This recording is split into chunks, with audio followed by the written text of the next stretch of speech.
Hello, আসসালামু আলাইকুম। আমি তোরা খান চলে এলাম রান্নাবান্না নিয়ে। আর আজকে আমি শুটকি মাছ রান্না করব। তো আমি এই শুটকি মাছ রান্নার জন্য আমার বাগান থেকে আমি স্কোয়াশ পাতাগুলো নিয়ে নিচ্ছি। আর এই স্কোয়াশ পাতাগুলো একদম মিষ্টি কুমড়া পাতার মতো খেতে। তো আমি সব কচি পাতাগুলোই নিয়ে নিব, কারণ আমাদের এখানে তো ঠান্ডা পড়ে গিয়েছে, যার কারণে সব গাছ কেটে ফেলতে হবে। তো এই জন্য কচি ডগাগুলো কেটে ফেলছি। আর এই শুটকি মাছ আমি রান্না করব এই স্কোয়াশ পাতা দিয়ে, সাথে দিব বেগুন এবং আলু। তো আমি এই পাতাগুলোকে কেটে বেছে সুন্দর করে ধুয়ে নিব। লাউ পাতা যেমন একটু মসৃণ হয়, ধরতে ভালো লাগে, এই পাতাগুলো কিন্তু একদম সেরকম না। এই পাতাগুলো হচ্ছে একদমই মিষ্টি কুমড়া পাতার মতো, একটু ধার ধার, একটু কাটা কাটা, আর স্বাদটাও একদম মিষ্টি কুমড়া পাতার মতোই। তো আমার পাতা কাটা হয়ে গিয়েছে, আমি এখন বেগুন আলু এগুলো কেটে নিব।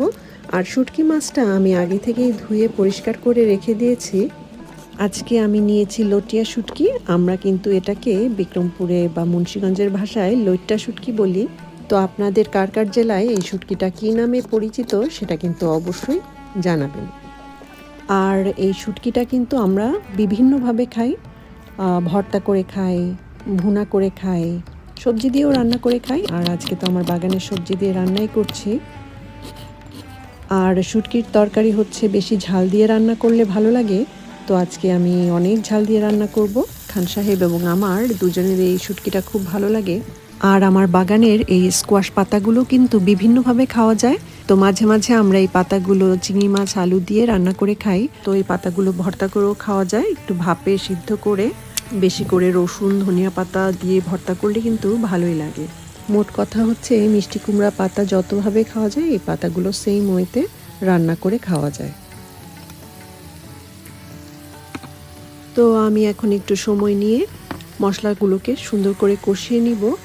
আর মশলা কষানো হয়ে গেলে আমি শুটকি মাছগুলো দিয়ে দিব। শুটকি মাছগুলোকে একটু কষিয়ে আমি কাঁচামরিচগুলো দিয়ে দিব। আর আজকের এই কাঁচামরিচগুলো অনেক ঝাল, তো আমি একটু মরিচগুলো কেটে দিচ্ছি যাতে ঝালটা বেশি হয়। আর আমি তরকারিগুলো ধাপে ধাপে দিব, কারণ হচ্ছে আলু সিদ্ধ হতে একটু দেরি লাগে, তাই আলুটাই প্রথম দিয়ে দিলাম, বেগুনটা একটু পরে দিব। একসাথে দিলে দেখা যাবে বেগুনটা গলে যাবে। তো আলুটাকে একটু কষিয়ে তারপরে বেগুনটা দিব। তো অনেকেই আছেন যারা কিনা শুটকি একদম পছন্দ করে না, শুটকির ঘ্রাণটা তাদের কাছে একদম ভালো লাগে না। তো এই জন্য কিন্তু অনেকে আবার শুটকি বাসায় রান্নাই করে না। তো আপনাদের মধ্যে কারা কারা শুটকি পছন্দ করেন আর কারা কারা শুটকি পছন্দ করেন না সেটা কিন্তু অবশ্যই জানাবেন। আজকে দেখব কারা জিতে যায়, শুটকি যারা পছন্দ করে তারা, নাকি যারা শুটকি একদম পছন্দ করে না। তো আমি এখানে পাতাগুলো দিয়ে দিয়েছি। পাতাগুলো দিয়ে আমি একটু কষিয়ে সামান্য একটু পানি দিয়ে ঢেকে দিব, যাতে সব কিছু সুন্দর মতো সিদ্ধ হয়ে যায়। তো এই তো আমার তরকারিটা রেডি হয়ে গিয়েছে। আমি একদম শুকনো শুকনোও করবো না, আবার ঝোল ঝোলও করবো না, একটু আঠা আঠাই থাকবে তরকারিটা। তো আমি এখন একটা বোলের মধ্যে বেড়ে নিচ্ছি।